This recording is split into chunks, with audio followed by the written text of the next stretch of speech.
3 महामंत्र। ओम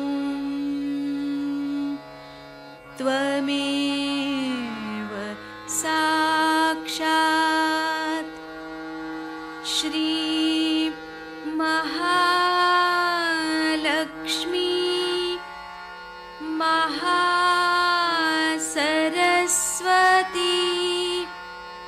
महाकाली त्रिगुणात्मिका कुंडलिनी साक्षात् श्री आदिशक्ति माताजी श्री निर्मला देव्यै नमो नमः। ॐ त्वमेव साक्षात् श्री कल्की साक्षात् श्री आदिशक्ति माताजी श्री निर्मला देव्यै नमो नमः। ॐ त्वमेव साक्षात् श्री कल्की साक्षात् श्री सहस्रार स्वामिनी मोक्षप्रदायिनी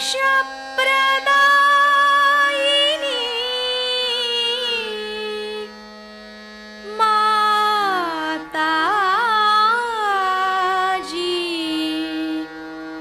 श्री निर्मला देव्यै नमो नमः। श्री गणेश मंत्र। ओम त्वमेव साक्षात् श्री गणेश साक्षात् श्री आदिशक्ति माताजी श्री निर्मला देव्यै नमो नमः।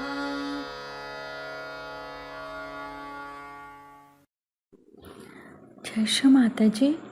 दोनों हाथ माँ के सामने, सेंटर हृदय में माँ की छवि को देखेंगे।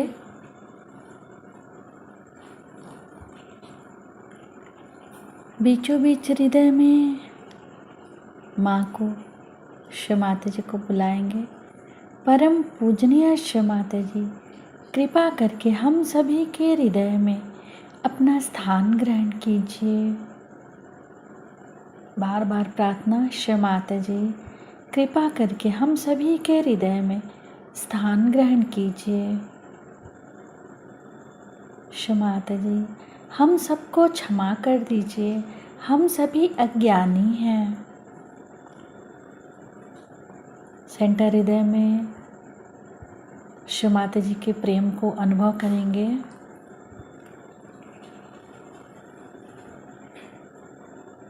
श्री माता जी आप ही तो श्री जगदम्बा भी हैं।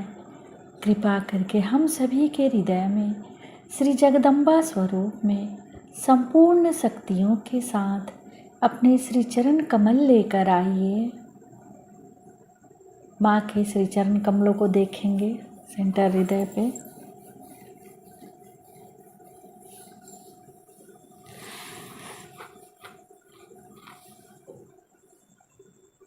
श्री माता जी कृपा करके हम सभी के हृदय को अपने प्रेम से भर दीजिए। क्षमाते जी, हम सभी आपसे बहुत प्रेम करते हैं, हम सभी के हृदय में आइए।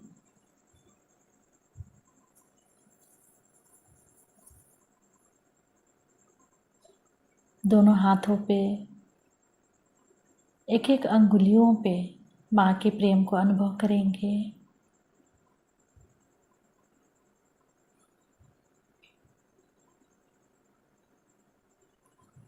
धीरे धीरे अपने संपूर्ण चित्त को राइट स्वादिष्ठान पे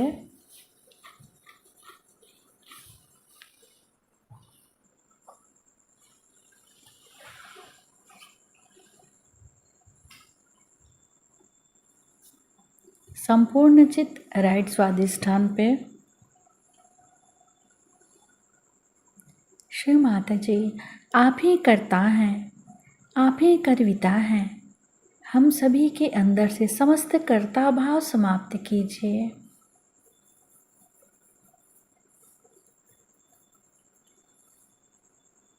श्री माता जी, हमारे दाहिने स्वादिष्ठान में समस्त कर्ता भाव समाप्त कीजिए।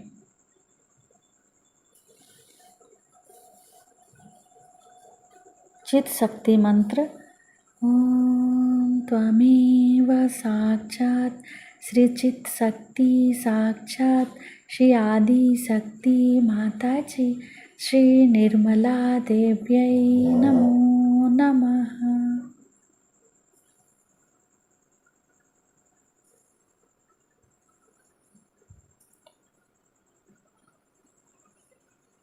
संपूर्ण चित राइट स्वादिष्ठान पे ही रखेंगे। चित्त को वहाँ पर क्लॉकवाइज घुमाएंगे 7 टाइम्स।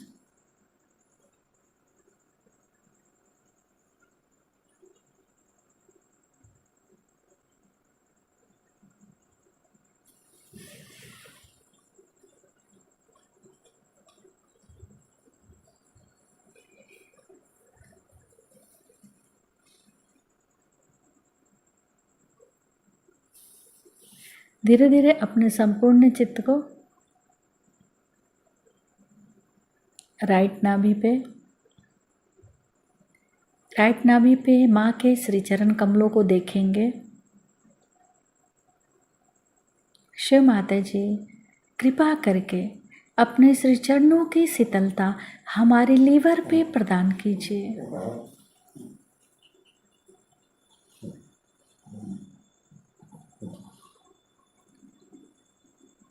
शिव माता जी, कृपा करके अपने श्री चरणों की शीतलता हमारे लीवर पे प्रदान कीजिए। अपने चित्त को भी राइट स्वादिष्ठान से फिर राइट नाभि पे क्लॉकवाइज घुमाएंगे।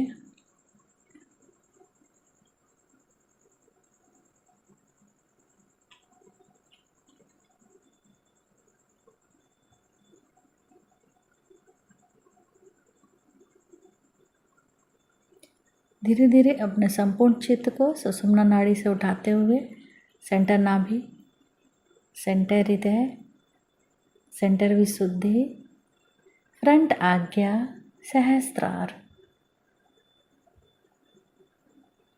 शिव माता जी, हम आपको सुन सके ऐसी कृपा कीजिए।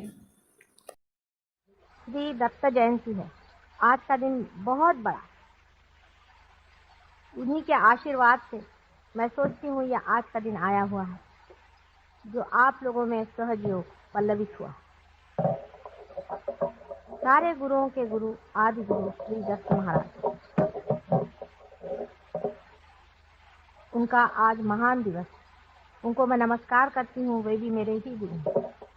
उन्होंने मुझे अनेक जन्मों में सहयोग पर बहुत कुछ सिखाया है और उसी के फलस्वरूप इस जन्म में भी मैं कुछ कार्य कर सक रही हूँ। गुरु ब्रह्मा गुरु विष्णु गुरु देवो महेश्वरा, गुरु साक्षात परब्रह्म तस्मै श्री गुरवे नमः।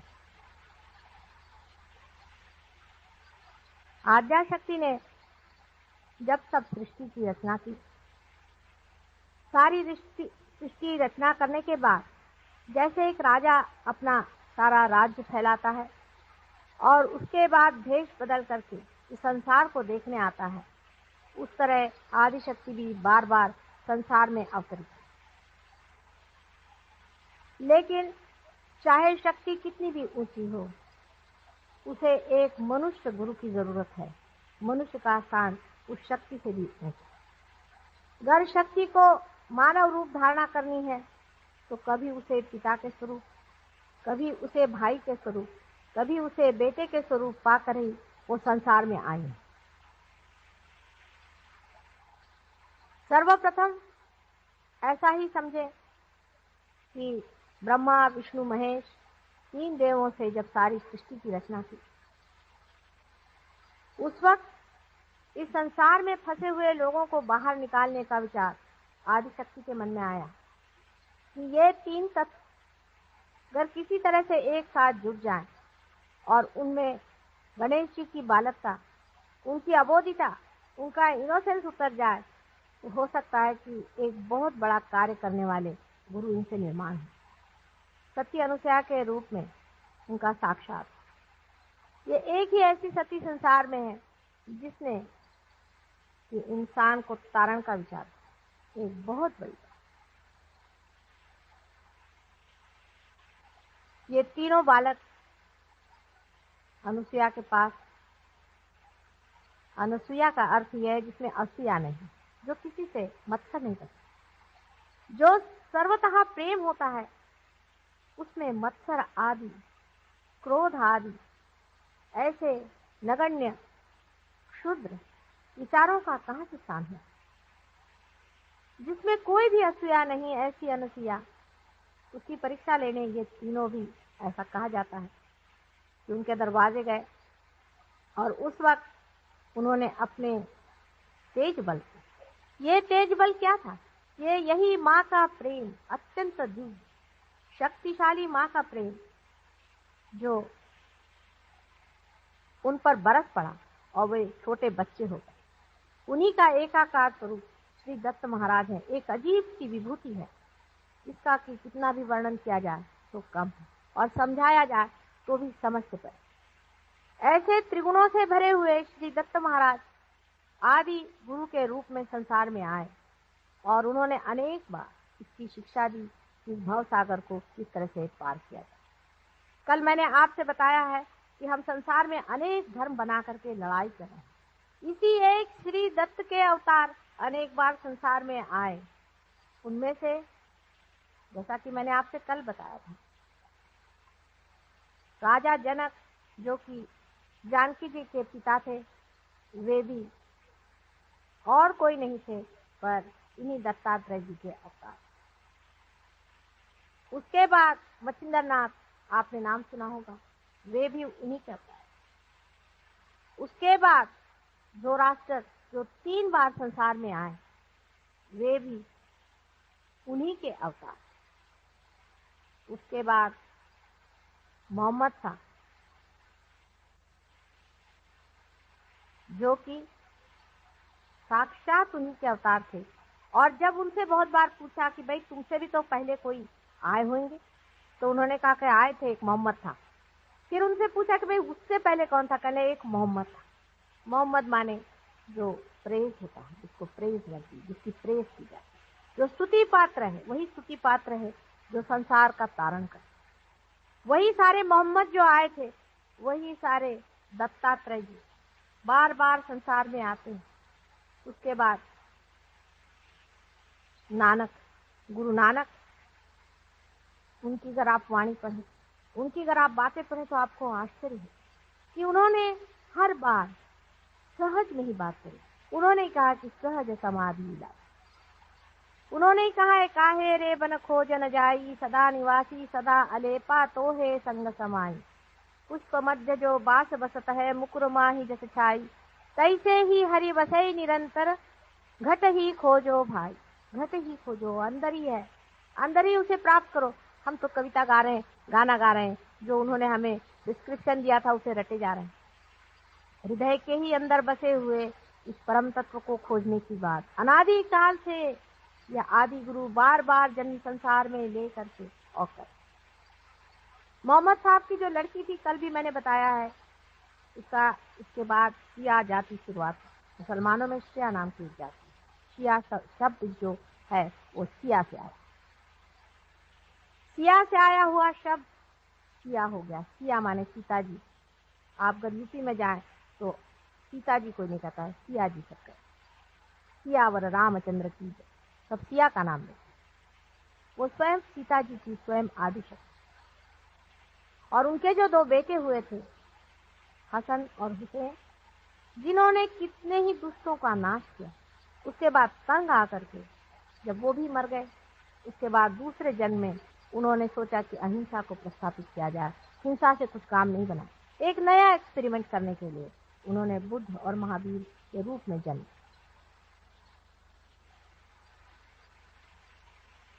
एक्सपेरिमेंट्स ही होते। नानक साहब के बाद एक 50-60 साल पहले अपने इस महाराष्ट्र देश में ही शिरडी के साईं बाबा, ये भी साक्षात दत्तात्रेय जी के ही अवतार।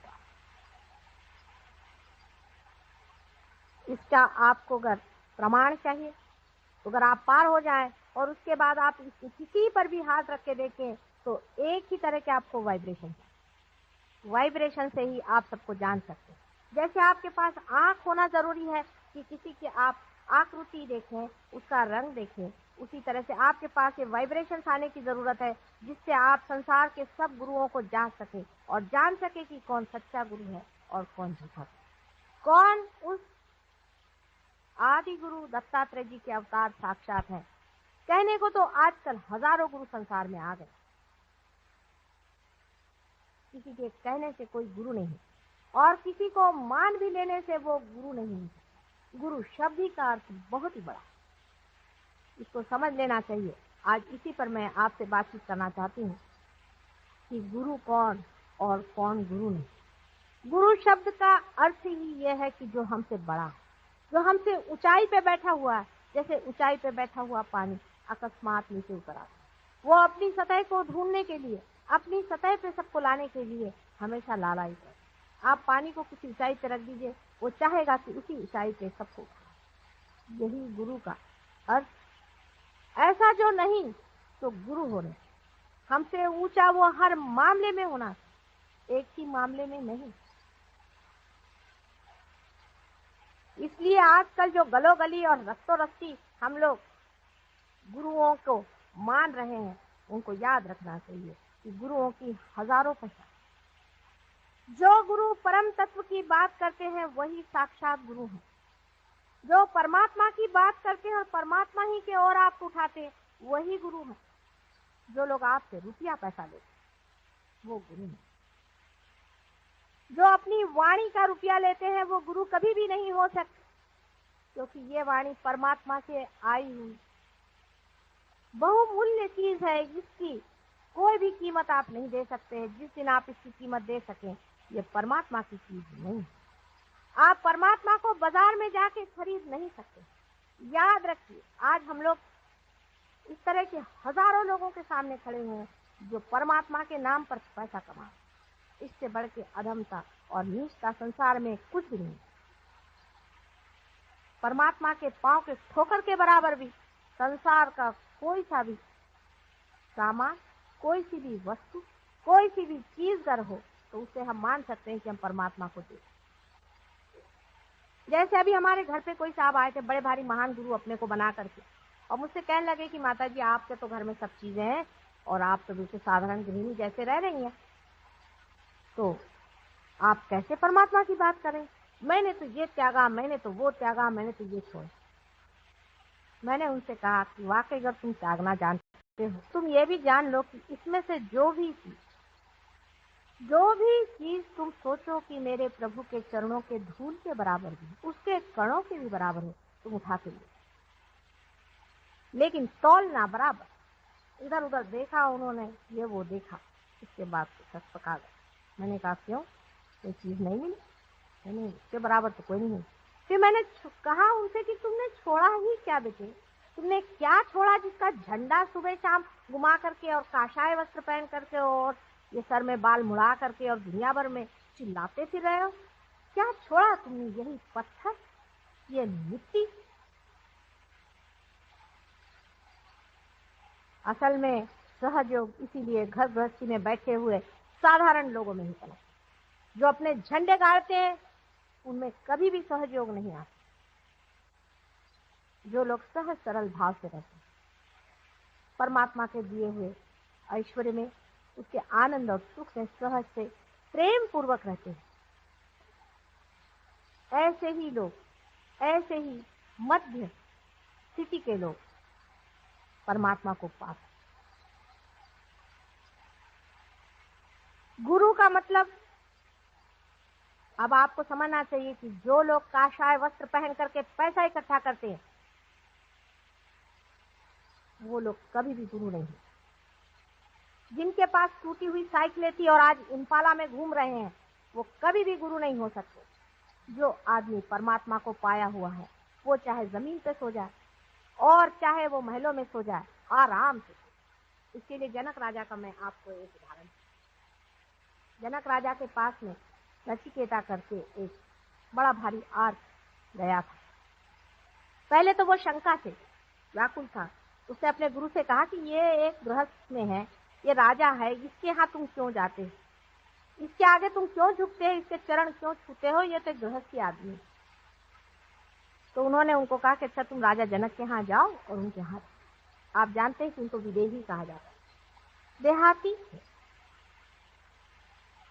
नचिकेता जब उनके साथ जाके रहा, उसने देखा कि उनके यहाँ इतना ऐश्वर्य है, इतना पैसा है, लोग बाग खाना पीना खा रहे हैं, आराम से रह रहे हैं, राजा सब खाना खाते हैं, घूमते हैं फिरते हैं, बाल बच्चे हैं, ये आदमी कैसे हो सकता है परमात्मा को जाने।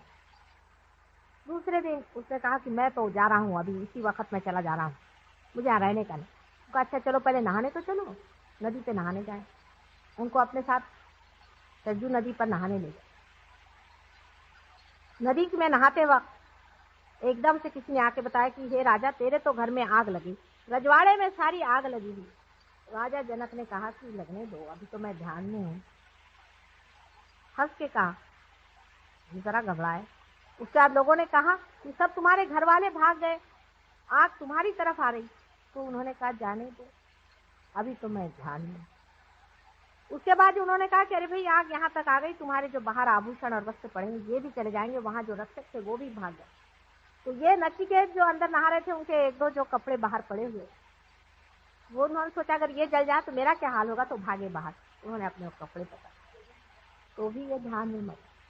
जब ये लौट के आए उसको बड़ा आश्चर्य, तो उसने उनसे पूछा कि राजा आपको कोई चिंता नहीं कि आपके कपड़े आदि सब कुछ जल जाते और फिर आप क्या ऐसे ही घूम।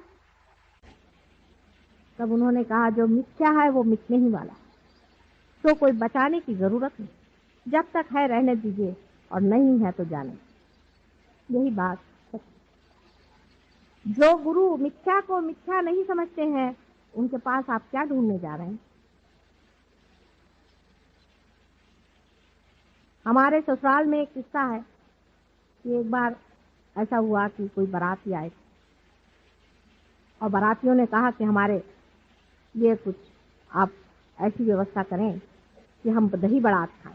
बारातियों के जरा नखरे होते हैं और जाड़े के दिनों में लोगों ने कहा कि भाई इस वक्त दही बड़ा बनाना बहुत मुश्किल है, क्योंकि जाड़े में दही बड़ा शाम के वक्त बनाया नहीं जाता। कब बस हम तो दही बड़ा खाएंगे, अब इसी वक्त लाइए आप दही बड़ा। तो एक बाबा जी वहाँ रहते थे, उनका पता चला। उन्होंने बाबा जी बुलाया कि भाई आप किसी तरह से इंतजाम करो। तो कभी मैं मंगा तो दूंगा लेकिन उसके बाद मैं रहने वाला नहीं। अच्छा ठीक है मंगा दीजिए। उन्होंने एक खिड़की बंद कर ली, दूसरी खिड़की बंद कर ली, दरवाजा बंद कर दिया और उसके बाद कहा कि देखो आगे आपका दही बड़ा खाई। वहां सब दही बड़े आ गए, लोगों ने दही बड़ा खाना शुरू कर दिया, बड़े खुश हुए। बाबा जी भाग, रातों रात बाबा जी जान बचाकर भाग। लोगों को समझ नहीं आया कि बाबा जी क्यों भागे। दूसरे दिन सवेरे वहाँ मांग लोग होते हैं, एक शूद्र जाति की जो आती है और खाना वाना सब बटोर कर ले जाए। वो आए और उन्होंने देखा बर्तन वगैरह को, कहने अरे हमारे कुल्हड़ कौन उठा के लाया, फिर तो हमारे कुल्हड़ थे, ये कौन उठा के लाया। वो जो विवाह था संपन्न तो हुआ था, इससे लड़की विदा हो गई, नहीं तो कोई लड़की को भी विदा नहीं कर। वजह ये थी कि सब लोग बहुत नाराज हो गए, कहने लगे कि ये कौन लेकर के आए। हमारे पूर्वजों में समझ लीजिए हमारे पिता के ही थे, लोग इन सब चीजों में विश्वास ही नहीं करते थे। इसे भानामती कहा जाता था महाराष्ट्र में पहले। ऐसी चीजों में कोई भी विश्वास नहीं करता था कि ऊपर से कुछ चीज चली आ गई और उन्होंने दही बड़े खा लिए। अब क्या परमात्मा को कोई और धंधा नहीं दही बड़े खिलाने के सिवा? आप लोगों को भी सोचना चाहिए कि आप लोगों को दही बड़े खिलाने का ही उनको एक धंधा बचा हुआ। जब आप किसी को इसलिए गुरु बनाते हैं कि वो आपको 200 रुपया पकड़वा देते हैं, मैं कहती हूँ ऐसे ही दाता लोग अगर हैं तो इस देश का इकोनॉमिक प्रॉब्लम ही सॉल्व कर दीजिए, सबको दीजिए। घड़ियां मंगाते हैं स्विट्जरलैंड से बनी हुई, एक भगवान से बनी हुई घड़ी मंगा दे तो मान ले बा। इस चीज को सोच लेना चाहिए कि हम लोग उसी सुप्रीम को पाना चाहते हैं, उसी परम को पाना चाहते हैं। पर आपकी भी तो खोज इन्हीं जड़ वस्तुओं में है, इन्हीं पत्थरों में है। इसीलिए आप इन लोगों को गुरु मानते। रुपया भी जाता है, पैसा भी जाता है। जब आपका सब पैसा निकल जाता है तब आप मेरे पास आते हैं। कल एक स्त्री आई थी, आपने देखा था किस तरह से नाच रही थी, कूद रही थी। मैंने कहा आप क्यों आई भाई? कहने लगे क्या करें, आप तो हम ऐसे हो गए। मैंने कहा अच्छा है, लोग पागल तुम्हें बनाए और पागल खाना मैंने खोल रखा। तुम वहां क्या खोजने गई? क्या नाचने कूदने से परमात्मा मिल सकता है? हमारे मानव के जितने भी कायदे कानून बने हैं उसमें उन लोगों को इसका अंदाज ही नहीं है कि मनुष्य कितना घृणित हो सकता है। जिन्होंने भी बनाए बहुत शालीन और अच्छे शुभ लोग थे, उन्होंने उस घृणता को और उस दुष्टता को पहचाना ही नहीं कि मनुष्य अंदर से कितने गंदे कामों में फंसा हुआ। अगर वो लोग जान जाए तो नए कायदे बनाने पड़ेंगे इन लोगों को सबको पकड़ने के लिए।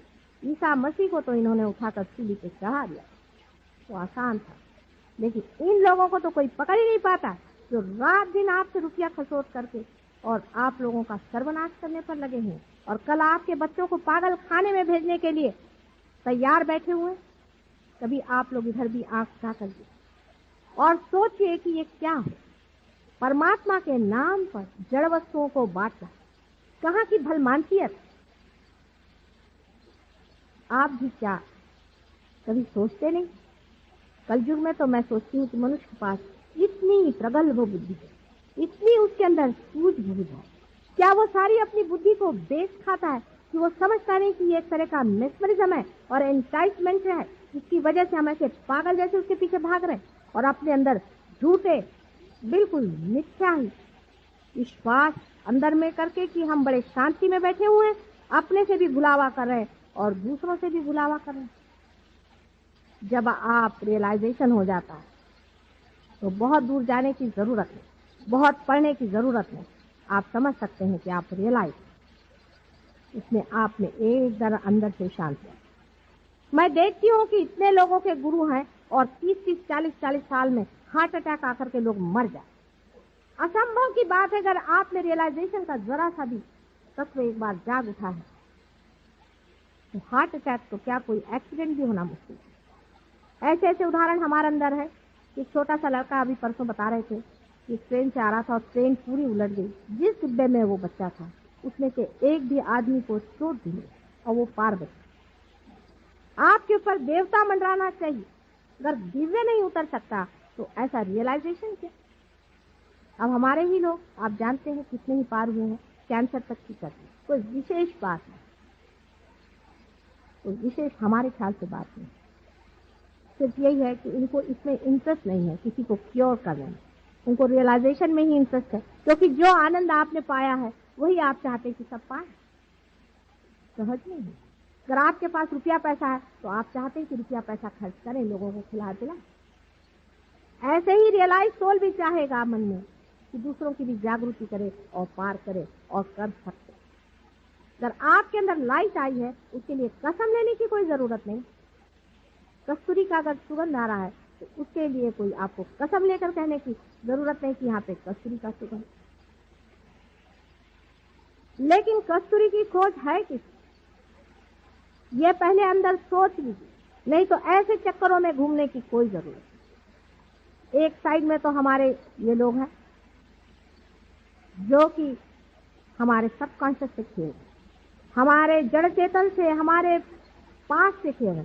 मैं ऐसे भी लोगों को जानती हूँ।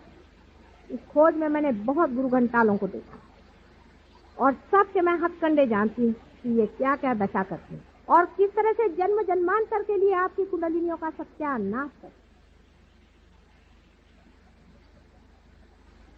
मैं बहुत से ऐसे लोगों को जानती हूँ जो आपके पिछले जन्म की बातें बता दें, उसी से आप अभिभूत हो जाते। किसी ने कह दिया मैं तुम्हारा पति था। एक स्त्री मेरे पास आई कहने, माता जी मैंने उनको अपना सर्वस्व दे दिया। मैंने कहा क्यों क्यों लिया तुमने? कहने मेरे से कह रहे थे कि मैं तुम्हारा पति। मैंने कहा तुम्हारा पति बड़ी पातिव्रत्य है तुम्हें। अगर ऐसा ही पातिव्रत्य है तो जो मर गया पति उसके लिए तो तुम इतनी मरी जा रहे हो, और जो तुम्हारा पति आज जीवित है उसका क्या हाल? उसके प्रति कोई पातिव्रत्य नहीं। और ये जो एक पैसा खाओ वहां बैठा हुआ है उसको तुमने सारे जेवर दे दिए क्योंकि उसने तुमसे कहा कि वो तुम्हारा पति। फिर कोई कह रहे थे कि ये साहब हमसे कह रहे थे कि हम भगवान के अवतार, हम परमेश्वर। अरे कोई कहने को अपने देश में किसी को क्या लगता? झूठ बोलने में तो हम लोग पक्के माहिर हैं। कोई सी भी झूठ बोल दीजिए, इसको साइकोलॉजी में स्टिग्माइज्ड पर्सनालिटी, आप पढ़ेंगे साइकोलॉजी तो आप समझ सकते हैं कि साइकोलॉजिस्ट ने भी इनका पता लगाया है। नहीं लगाया ऐसी बात नहीं, बड़े चोर लोग खड़े होकर के जो चाहे तो अंट शंट बकने लग जाते और लोग उसे विश्वास करने लग जाते। ऐसा बाइबल में भी कहा गया है कि ऐसे बहुत से संसार में आए, संभल के रहिए। कहने लगे हम भगवान। अरे भाई भगवान है तो उसकी कोई शक्ति भी तो होती है। एक महाशय जी मुझसे कहने लगे, मैंने उनसे कहा कि आपके पास में इतनी औरतों का जमागत क्यों भाई? आप दरवाजे बंद बंद करके ये क्या कर रहे हैं? क्योंकि भगवान के नाम पे ये काम क्या करें? क्योंकि किसी स्त्री पर बहुत उन्होंने अत्याचार किया था। मुझे आकर प्राइवेटली बताती। मैंने कहा तुम कोर्ट में जाके बताओ, ये आदमी पकड़ा जाए। उनको हम कोर्ट में कैसे बताएं? हमारे ऊपर आफत आ जाएगी, हमारी इज्जत है, हमारी फैमिली है। तो मैंने कहा जब तुम कोर्ट में नहीं बता सकती तो इसका कैसे पार है? तो वो महाशय से जाकर जब मैंने कहा कि तुम ये क्या कर रहे हो, क्यों ऐसा पाप धो रहे हो, क्या तुमको इससे मिलेगा परमात्मा के नाम? तो उससे कहा लगा तुम्हें नहीं मालूम मैं श्री कृष्ण हूँ। मैंने कहा वाह बेटा, शकल तो आपकी भूत जैसे और आप श्री कृष्ण बने। आप श्री कृष्ण कैसे हुए? मैंने कहा श्री कृष्ण को आप कितना जानते हैं? जिसने 5 साल की उम्र में कालिया का मर्दन किया था उसके सर पे चढ़ के वो कहा। और मैंने कहा मैं आपकी दाढ़ी ऐसे नोच लूं तो अभी उठ नहीं सकेंगे। मजाक ही में मैंने कह दिया। बाद में सुना था किसी ने उनकी दाढ़ी आधा घंटा पकड़ी रही थी, वो हिलते रहे वैसे। मैंने तो यही कह दिया। ऐसे श्री कृष्ण पैदा होने लग जाएं। दूसरे साहब कहने लगे कि मैं औरतों को इसलिए नग्न करता हूँ क्योंकि कृष्ण ने औरतों को नग्न किया। बताइए कहाँ की बेवकूफी की बात है? श्री कृष्ण 5 साल की उम्र में बच्चों जैसे उनकी लीला थी। औरतों के साथ में उनको क्या नग्न? और 5 साल का बच्चा, उसमें बहुत गहन अर्थ। वो तो सहज योग क्रीड़ा कर रहे थे। 5 साल के बच्चे के लिए कौन बड़ा और कौन छोटा, उसको सब ये समझता था। 5 साल के भी नहीं थे, उससे भी छोटे थे। तो मैंने उनसे कहा अगर यही बात थी तो काहे के लिए द्वारिका में बैठे हुए वो द्रौपदी के वस्त्रहरण के वक्त में दौड़े गए थे वहां? शंख चक्र गदा पद्म गरुड़ लई सिधारे, क्यों सिधारे? क्यों सिधारे थे? अगर उनको स्त्री की पवित्रता का कोई ख्याल नहीं था तो ये आप जवाब दीजिए। इस पर वो श्री कृष्ण जी स्थित हो। कहाँ तो एक उंगली पर गिरी को पकड़ने वाले वो श्री कृष्ण। और आजकल हर एक गली में और बाजार में मिलते हैं, जहाँ जाइए वहाँ एक श्री कृष्ण है, एक शिव जी भगवान। कहाँ शिव जी भगवान, कहाँ श्री कृष्ण? कुछ आपकी बुद्धि बच गई है या नहीं? मुझे कभी कभी बड़ा आश्चर्य, बहुत ही आश्चर्य होता है कि मनुष्य जो कि बुद्धि की इतनी प्रगल्भता में पहुंच गया, जिसको परमात्मा ने सारी ही बुद्धि के आवरण खोल दिए, ऐसे मनुष्य के बुद्धि में धर्म के मामले में इतना पर्दा था। अपने ही देश में नहीं है, इसकी तो बात यह है कि परदेश में भी इस कदर अंधकार। एक वहां योगी जी पहुंचे हुए थे, उनके शिष्य हमसे मिलने आए। वो हमारे सामने आए, देखते क्या उनका आज्ञा चक्र और नाभि चक्र दोनों को गोल घुमा दिया और वो भजन गा रहे हैं। उन्हीं उल्टा घुमाने का मतलब है आदमी जो पागल होता है, अब आप अगर पार हो जाए तो आप भी देखिएगा, जब आदमी पागल हो जाता है तो उसका आज्ञा चक्र और नाभि चक्र उल्टा घूमता। ये सब प्रेत सिद्धता, स्मशान सिद्धता हमारे देश में, भारतवर्ष में पुराने जमाने से चली आ, उसके बारे में हमारे यहाँ कोई जानता नहीं है, ऐसी बात नहीं। लेकिन उसकी और ये जरूर है कि आधुनिक शिक्षण व्यवस्था में उधर ध्यान नहीं, इसको मराठी में भी कहते हैं कि करणी। ये जो देवियां आती हैं किसी के बदन में और हम लोग उनको कुंकू लगाने जाते हैं, उनके अंदर भूत आते हैं, हमें समझ में क्यों नहीं आता। ये सब प्रेत विद्या और स्मशान विद्या है। इसका भी एक बड़ा भारी साइंस है, उस पर भी मैं कभी चाहे तो बताऊंगी आपको, पर आज दत्त महाराज के चरणों में खड़ी हूँ। इसको भी जान लेना चाहिए। ये सब महामूर्खता के लक्षण हैं जो हम ऐसे दूसरों के हाथों में अपने को देते। कम से कम अपनी बुद्धि को सही रखें, थोड़ा सा झटक के सोचें। जब कभी भाषण में आप जाएं तो आप सोचें कि आदमी बोल क्या रहा है और कर क्या रहा है। इसका बोलना और करना, इसमें अंतर वो कभी भी गुरु हो ही नहीं सकता। इसको आप समझ। अभी हम कहें कि हम ऐसे हैं वैसे हैं और कल हम लपके संसारिक चीजों के पीछे में, तो हम कभी भी वैसे हो नहीं। यानी संसार कोई व्यर्थ की चीज नहीं है, लेकिन साक्षित्व तो कम से कम गुरुओं में आना चाहिए, कम से कम। कुंडलिनी के बारे में भी बहुत से गुरु निकले हैं जिनके बारे में आपको मुझे बताना था।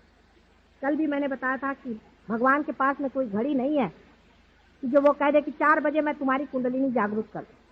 ये सब भूतों की व्यवस्था। इस पर एक आपको मैं बड़ा अच्छा उदाहरण देती हूँ। डॉक्टर लैंग करके एक बड़ा भारी डॉक्टर लंदन में रहता था। उसने कुछ बहुत शोध किए थे और वो चाहते थे कि लोगों को उसे क्योर किया, लेकिन अकस्मात उनकी एक एक्सीडेंट में मृत्यु हो। इसके कारण वो अपना जो शोध था लोगों को बता नहीं पाए। तो उन्होंने, जब उनकी मृत्यु हो गई, हम जब मरते हैं तो पूरे नहीं मरते, थोड़ा सा हिस्सा गिर जाता है, बाकी सूक्ष्म शरीर जीवित है।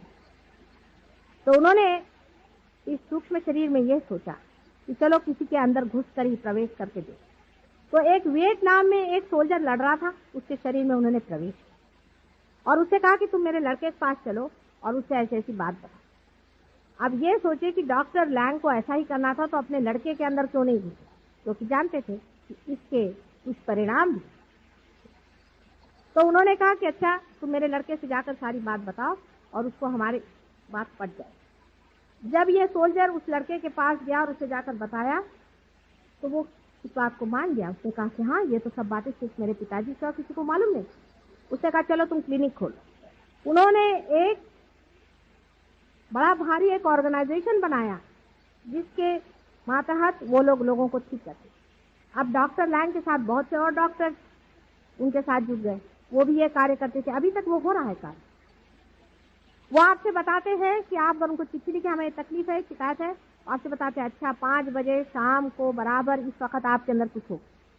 कोई ना कोई अंदर व्यक्ति घुस करके आपके साइकोलॉजी में, साइकी में, जिसको हम सुपर ईगो कहते हैं, उसके अंदर घुस के और इस कार्य को करते। एक भूत निकाल के दूसरा भूत बिठा दे। अगर आप शराबी कबाबी होंगे तो शराब कबाब ठीक हो जाएगा, क्रोध आने लग जाएगा। ये इन लोगों का कार्य है। पर बेचारे बहुत सीधे हैं, क्योंकि वो लोग कम से कम ये तो कहते हैं कि हम स्पिरिट का काम करते हैं, वो ये नहीं कहते कि हम भगवान का काम करते हैं। लेकिन अपने देश में तो लोग पक्के भूत नहीं राक्षसों का काम करते हैं और उसको भगवान का नाम लेते हैं। ऐसे लोग अगर किसी को थोड़ा सा ठीक भी कर दें तो उसे क्या फायदा। कुंडलिनी जिससे खराब हो, अपनी माँ पे जहाँ चोट हो, ऐसी जगह जाने की कोई जरूरत नहीं। आज नहीं कल आप लोग जरूर पार हो जाइए, लेकिन गलत रास्ते पे मत जाइए। एक बार आपकी कुंडलिनी खराब हो जाएगी तो मैं उसमें कुछ भी नहीं करता, सारा ही कार्य खत्म हो जाएगा। जिन जिन की कुंडलिनियाँ खराब हो गई है, आप लोग जानते हैं, आप में से बहुत से लोग पार हुए हैं, कितनी तकलीफें हमने उठाई। कुछ लोगों पर तो हाथ रखते वक्त इन लोगों के हाथ में बड़े बड़े ब्लिस्टर था, बहुत बड़े बड़े ब्लिस्टर था। और उन लोगों से जब मेरे और हाथ करते, उनको भी कभी कभी थोड़ा थोड़ा ब्लिस्टर जैसा आ जाता है, पर जलता तो बहुतों का हाथ है। मेरे पास तो एकदम ठंडी ठंडी हवा चल रही, लेकिन उनके हाथ जल रहे हैं, क्योंकि मैं चाह रही हूँ उनकी सत्ता को स्थापना दूं और उनके अंदर तो कुछ और ही सत्ता बैठी है। ऐसे गुरुओं से बच के रहिए, क्योंकि कायदा इसे रोक नहीं, किसी तरह से भी इसकी रोकथाम नहीं। सिर्फ अपनी बुद्धि से सोचिए, अपने बुद्धि से सोचिए कि सच्चा गुरु कौन है, वही जो आपको परम। उस पर अभी मेरे एक औरत ने मुझसे सवाल पूछा था, बहुत मौके का सवाल था। उसे मुझसे पूछा कि क्या आपने और भी कोई रियलाइज सोल्स दुनिया में देखे हैं जो कि आपके पास आए बगैर हैं? ऐसे तो बहुत हो चुके और अभी भी हैं। तो इसी कारण मैं अपने बहुत से शिष्यों को लेकर कोल्हापुर से दूर 25 मील दूरी पर एक जंगल में पहाड़ी के ऊपर 7 मील दूरी पर गगनगढ़ में आज उनका बहुत बड़ा उत्सव है, इसके लिए मेरी सारी शुभेच्छा है। वहां पर एक बड़ा भारी जीव है, मैं इनको ले गई, मैंने कहा तुम ऐसे हाथ रखो, बस हाथ के सहारे की, इससे वाइब्रेशन आ रहे माँ, ये कौन सा जीव यहाँ है, क्यों वो जंगल में चले गए? ये भी सोचने की बात है। जितने भी बड़े बड़े पहुंचे हुए लोग होते हैं जंगल में रहते। आपने नित्यानंद जी के लिए कहा, जो कि असली में बहुत बड़े पुरुष थे, कि वो अगर कोई भी आता था उनको पत्थर मारते थे और कहते थे भाग जाओ यहाँ से, निकल जाओ। हमारे नागपुर में ताजुद्दीन बाबा थे, उनके लिए भी लोग ऐसा बने। वो तो जंगल में ही रहते थे बेचारे, अब वहाँ आबादी हो गई। क्यों ये लोग जंगल में भाग जाते हैं? उसके 2-4 कारण। अभी आपने देखा होगा यहाँ छोटे बच्चे बैठे थे, उनके हाथ जल रहे थे, खूब यूं कर रहे, इसी तरह से उनके बदन जलने लगते हैं। बहुत से साधु तो बेचारे पानी में ही रहते हैं, क्योंकि आप लोगों की जो साइकी है, सुपर ईगो है, उसमें बैठे हुए भूत इनको जलाने के लिए लगे, इन भक्तों को सताने के लिए लगे हैं। इसलिए वो जंगल में भाग के खड़े थे, क्योंकि आपको तो पता नहीं आप कर क्या रहे हैं, आपके वाइब्रेशंस आपको समझ कहाँ आते हैं। इसलिए बेचारे जंगलों में जाकर के बैठे हैं कि बाबा बचाओ इन लोग। उनको तारण आरण वो कहाँ से करें? गगनगढ़ के महाराज का ही देखिए, उन्होंने बहुतों को तो ठीक किए, लेकिन क्या है, उनकी उंगलियां टेलीस्कोप के जैसे अंदर चली, पांव की उंगलियां भी ऐसे अंदर चली गई। बेचारे शेर पर या सिंह पर सवारी करते हैं, उसके बाद अलावा उधर किधर जान। लेकिन जब मैं उनके पास पहुंची, जो लोग मेरे साथ थे उन्होंने भी देखा, उन्होंने फौरन मुझे पहचाना, कोई शंका ही। उन्होंने आज तक मुझे इस जन्म में नहीं देखा, लेकिन बहुत सालों से मेरे बारे में वो जानते ही थे। उम्र में भी मेरे से बड़े हैं। चले, मैं बहुत सालों से आपका इंतजार करा था माँ, आज हमारा कितना भाग्य कि आप पधारे। वो नाथपंथी हैं, इसलिए मच्छिंदर नाथ के ही मुझे और बड़े पहुंचे हुए थे। ऐसे ही मैं हिमालय पर भी गई थी, वहां पर भी मुझे मिले। ऐसे ही हरिद्वार में 1-2 हैं, बहुत ही कोह में रहते हैं। मैंने उनसे कहा बाहर आने का मौका हो, मैं तुमको बताऊंगी कि अपनी शक्ति को कैसे बचाना और किस तरह से इन लोगों का प्रहार वापस लौटाना है। मैं बैठी हूँ, तुम आओ तो सही, सबको मैं ठीक कर। इनकी भी मैं नानी हूँ, आ जाओ। बहुतों ने कहा है कि माँ आएंगे, जरूर आएंगे, लेकिन हिम्मत जुटती नहीं बेचारों की, क्योंकि उनके हाथ पैर तोड़ दिए, उनके बदन में छाले डाल दिए, उनको जला दिया। राक्षसों के काम समझ लीजिए कि 10 राक्षस और 6 राक्षसी अभी तक मैं जोड़ पाई, जो जन्म लेकर इस कलयुग में आए हैं। आजकल के जमाने में अगर समझ लीजिए रावण आ जाए तो वो अपने को कहने नहीं वाला कि मैं रावण, वो तो अपने को भगवान ही कहेगा। तो रावण कहे तो अभी कैद में बंद न हो जाए। रावण की पहचान, राक्षसों की भी पहचान है, वो भी मैं आपको बता देती हूँ, आप देखिए, आपको फायदा हो। जिस आदमी की आंख बिल्ली के जैसे, आप बिल्ली की पहले आंख देखिए तब आपको समझ में, तो बहुत से लोग बहुत सी चीजें देखते ही नहीं। बिल्ली की आंख जैसे उसके अंदर की पुतली होती है, प्यूपिल होती है, आप देखते देखते एकदम छोटी होते तो गुल हो जाती, ऐसे ही राक्षसों की आंख होती है। मैं सबको जानती हूँ अच्छे से, हर एक जन्म में मैंने इन लोगों को देखा। इनकी आंख से आप पहचान सकते हैं कि ये लोग राक्षस हैं। उनकी आंख की पुतली एकदम छोटी होकर के गुल है, ये पहचान। कहने को वो भगवान कहे, नहीं तो और कुछ है, राक्षस लोग। और इन लोगों ने बहुत सी सिद्धियां प्राप्त कर ली हैं। ये हमारे भोला शंकर जी का काम है, क्या करें। उन्होंने बहुत सारी सिद्धियां प्राप्त करी। जैसे रावण को एक सिद्धि थी कि जब वो बोलते थे और भाषण देते थे तो नाभि चक्र में वो ऐसे कुछ काम कर जाते थे कि वहां पर एक एक भूत बैठ जाता। हजारों लोग अभिभूत होकर के उनके कहने को सुनते थे। यहाँ तक कि राम को लड़ने के लिए कोई तैयार नहीं था, उन्होंने सबको तैयार कर। इसी तरह से महिषासुर की भी थी। सारे ही असुरों की अपनी अपनी उन्होंने सिद्धियां की हुई थी, आप जानते हैं। और इसी सिद्धियों के कारण वो लोग हमेशा अच्छाई का दमन करते रहे, प्रकाश को दबाते रहे और अंधेरा बढ़ता है। आज कलयुग में बराबरी, सारी बराबरी है। और आप सोच रहे हैं कि मेरे 2 ही हाथ हैं, आप ही लोगों का कार्य है। आपको आश्चर्य हो कि देवता भी एक तरफ बैठे हुए हैं और राक्षस भी एक तरफ बैठे। घमासान युद्ध चल रहा है। आज जो दुर्भिक्ष से जो परेशानियां, क्या आप सोचते हैं आपके करने की वजह से? बिल्कुल नहीं। ये दुष्ट और राक्षस बैठ करके प्रेत योनियों से सारे कार्य करा के आपको संत्रस्त करें, जिससे आप किसी तरह से दौड़ कर इनके ही चरणों में जाए। ये सब इन्हीं का कार्य। और अगर इन लोगों को हटाना है तो अपने अपने अंदर में जोत जलानी है। अगर इसको प्रकाशित करना है तो सबको अपने अंदर एक एक दीप जलाओ। आप स्वयं एक दीप खोलें। और आश्चर्य तो यह है कि इस वक्त परमात्मा भी यही चाहता है कि मनुष्य ही शेष जाए, मनुष्य ही कार्य करे, मनुष्य ही वो परमात्मा स्वरूप को जाए। और जिसको हम अति मानुष कहते हैं, जिसे हम सुपरमैन कहते हैं, उसकी स्थापना है। एक नया डायमेंशन आपके अंदर आने वाला है। सिर्फ यह है कि उसको लेना सीखे, उसको पाना सीखे। बुद्धि के कसौटी पर इसे अभी उतारा नहीं जा सकता, क्योंकि अगर बुद्धि से आप समझना चाहें तो आपको सिर्फ मेरा हाथ ही दिखाई दे रहा है। इसके अंदर से बहने वाले अव्यक्त धाराएं नहीं दिखाई दे। जो लोग बहुत बड़े पंडित हैं, वो लोग चाहें तो कबीरदास को पढ़ें, नानक जी को पढ़ें, हो सके तो आदि शंकराचार्य को पढ़ें, वो तो सबसे बढ़िया। आदि शंकराचार्य को अगर पढ़ें तो आप समझ सकते हैं मैं किस चैतन्य लहरियों की बातें कर रहे हैं। कुंडलिनी पर अभी तक मुझे कोई भी ऐसा दिखाई नहीं दिया जिसने व्यवस्थित रूप से कुछ कहा या समझा ही। थोड़ा थोड़ा ज्ञान हो जाने से ही कभी कभी बड़ा भारी भयंकर अनर्थ होता। ऐसा ही अनर्थ कुंडलिनी के बारे में भी आज तक होता रहा ही हो। नहीं तो इस तरह की विचित्र बातें न जाने किस समझ से इन लोगों ने लिखी है। लेकिन तो भी मनुष्य की दृष्टा स्थिति इतनी ऊंची है, इतनी ऊंची है, जैसे देवी भागवत आप पढ़ें, मार्कंडेय स्वामी की सप्तशती आप पढ़ें, आपको आश्चर्य होगा कि कितनी गहराई से, कितनी छोटे छोटे डिटेल्स में उन्होंने इस चीज को जाना। असल में जब तक आपका रियलाइजेशन नहीं होता तब तक सभी कुछ करना व्यर्थ। कृष्ण ने भी यही कहा, कृष्ण ने भी यही कहा था कि पहले उसको अंदर ही पालो। लेकिन समझने वाले ने समझा नहीं। वो पहले अंदर पालो, फिर कहते बाहर तुम लड़ने जाओ। उनका मतलब था तुम साक्षी हो जाओ। साक्षी होने के बाद तुमसे हो रहा है अकर्म, चला जा रहा है, आप कुछ करते ही नहीं। वो ईगो ही खत्म हो गया, वो सुपर ईगो ही खत्म हो गया जो करता है। करने ही वाला टूट जाएगा। ये वो कह रहे थे, लेकिन जब माना नहीं तो वो तो डिप्लोमैट थे, राजकारणी थे। कृष्ण की भी अपनी एक तरह के गुरुत्व है। उनका गुरुत्व बड़ा मजेदार है, बड़े भारी राजकारणी थे। इसको मैं कहती थी एब्सोल्यूट प्योर पॉलिटिशियन। ऐसा बड़ा पॉलिटिशियन था वो, और वो सबको जानता था कि इन महामूर्खों को ठीक करने का यही तरीका। जिस वक्त में कि एक बच्चा है, वो अपने घोड़े को गाड़ी के पीछे बांध करके हाँक रहा है, तो बाप आकर के कहता है चलने दो घोड़ा, ऐसे ही चलने दो, हाँकते रहो, पहुंच जाओ। फिर बच्चा जब हार कर सोचता है अरे घोड़ा तो चल ही नहीं रहा, तब उसको फिर समझ में आता है कि घोड़े को आगे करना चाहिए और तब हार।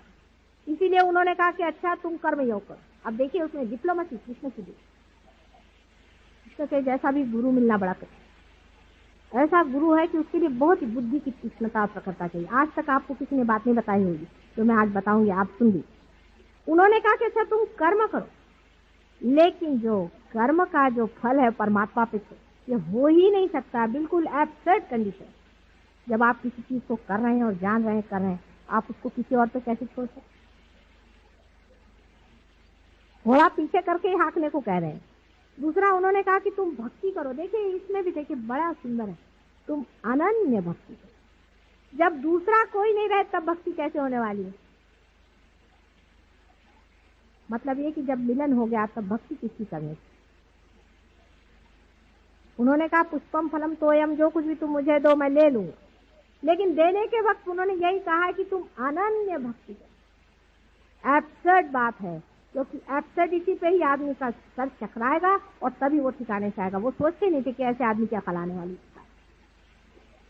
पर मैं तो माँ हूँ, और माँ चाहे तो बात कहनी भी पड़े तो भी कह डालेगी कि बेटे ऐसा नहीं, ऐसा नहीं मानो। जब तक हो सकेगा तब तक कहेगी, गला फाड़ फाड़ कर अपने बच्चे से कहेगी। माँ का हृदय और होता है, इसे डिप्लोमेसी नहीं झेली जाती। बहुत देर, बहुत हो गया, बहुत खुद, बहुत परेशानी। लोग कष्ट इस चीज में भरमा गए। अब जरूरत है इस चीज को करने की, और हो रही है। आप लोग भी इस चीज को पा रहे हैं। जिन्होंने पाया है, जिन्होंने जाना है, वो कल भी यहाँ पर प्रोग्राम है, उसमें जरूर आए। जिन्होंने नहीं पाया है वो भी आए। हमारे यहाँ और भी जगह, भारतीय विद्या भवन में हम लोग हमेशा के लिए चाह रहे हैं कि कुछ ऐसी जगह बने जहाँ लोग आते रहें।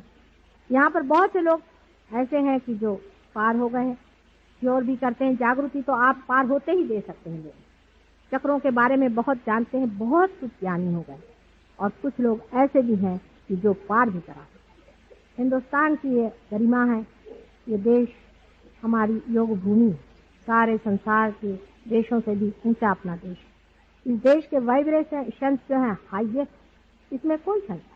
और सारे ही संसार की रीढ़ की हड्डी ही अपना देश है और इसी में कुंडलिनी का स्थान है, जो सारे ही संसार को एक दिन ठीक कर सकती है। पर अभी तो सारे ही चक्र हमारे पकड़े, कुंडलिनी की गति ही मुश्किल हो रही है। आप अगर अपने अपने चक्र छुड़ा लें तो हो सकता है इसी देश में से ही वो संदेश बाहर जा सके, जिससे कि सारा संसार बदल करके एक दूसरे रास्ते पर आकर खड़ा होगा। यहाँ सत्ययुग का ही आवाह है और सत्ययुग भी आने वाला। ये सत्ययुग के आने की बात है, लेकिन अब यह आपकी स्वतंत्रता और आपकी सत्ता पे छोड़ा गया है कि आप चाहें तो इसे ले या संहार की ओर जाए। ऐसे ही कैंसर जैसे रोग और युद्ध जैसी बातें ये सब हमारे संसार को खत्म करेगी। अगर आप लोग चाहें तो इसे ले सकते हैं और संसार को उजियारा में डाल सकते हैं, और नहीं तो अंधकार आकर के परमात्मा चाहे हजारों सृष्टियां बना सकता है। एक एक्सपेरिमेंट फेल हो गया, ऐसा ही हो सकेगा। अब यह आखिरी ही कूदना है, इसमें देखना है कितने लोग अपने को लगाते हैं। बहुत बहुत आप सबका धन्यवाद। 3 दिन का सेमिनार बहुत प्रेम पूर्वक हुआ और बहुत लोगों ने इस प्रेम को स्वीकार किया, इसलिए एक माँ के नाते मैं आप सबका बहुत बहुत धन्यवाद मानती हूँ। वैसे ही हमारे बहुत से बच्चों ने बड़ी रात दिन मेहनत करके और औरों को तारण करने के लिए इतनी मेहनत की है और इसी तरह से करते रहे। ऐसे ही उनको आशीर्वाद देकर, आप सबको मेरे प्रेम का आशीर्वाद देकर मैं आपको विदा।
नयन चक्र चढ़ी है, सहस्त्रार पार करी।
चली अनहद से बह निकली। कंठ सोयूं निकली कि बांसुरी बजने लगी, कि बांसुरी बजने लगी।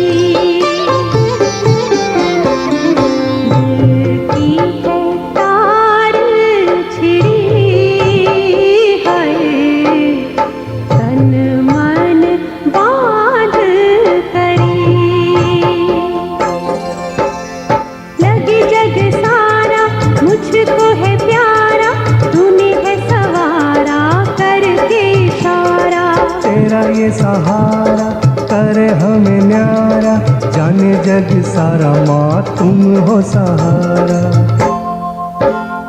कैसी ये फुहार चली है, हाथों से बह निकली।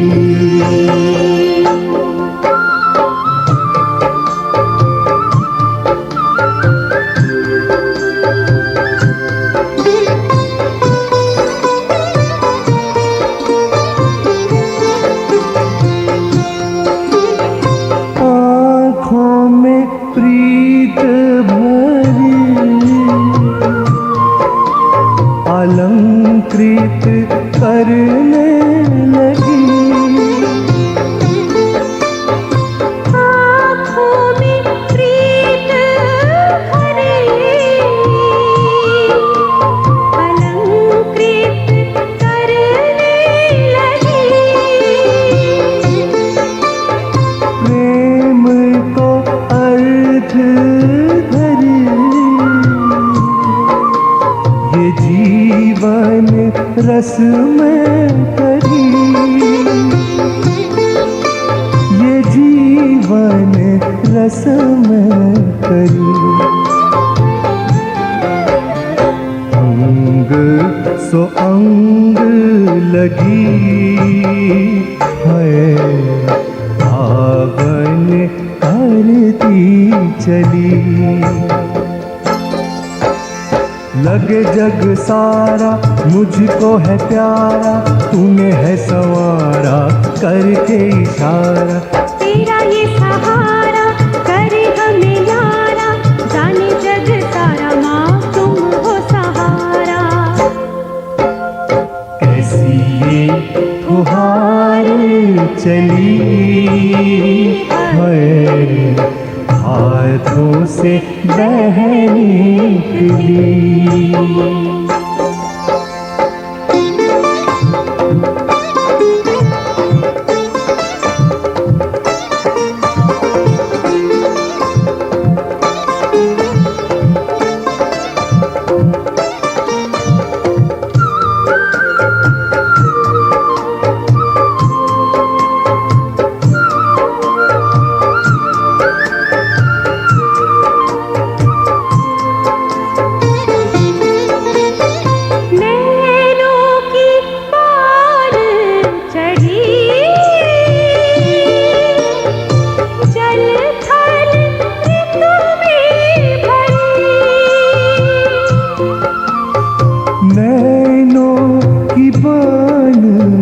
चढ़ी,